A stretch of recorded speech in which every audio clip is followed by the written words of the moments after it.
යාළුවනේ මේ තමයි ඉතින් මගේ වැටකුළු කොටුව පොඩියට දැම්මයි ඉතින් බලන්න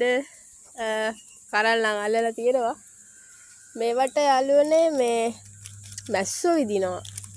ඒ හින්දා ඉතින් මේ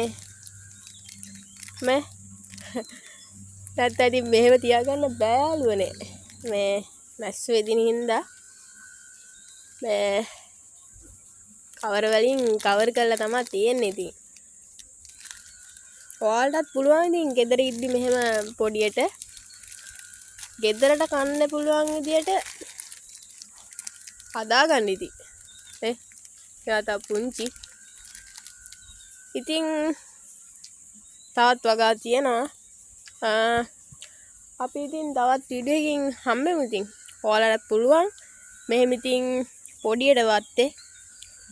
මෙහෙම පොඩියට ඉතින් කොටුවක් දාගන්න පුළුවන් මේ ඉතින් මගේ වැටකුළු කොටුව කොහොමද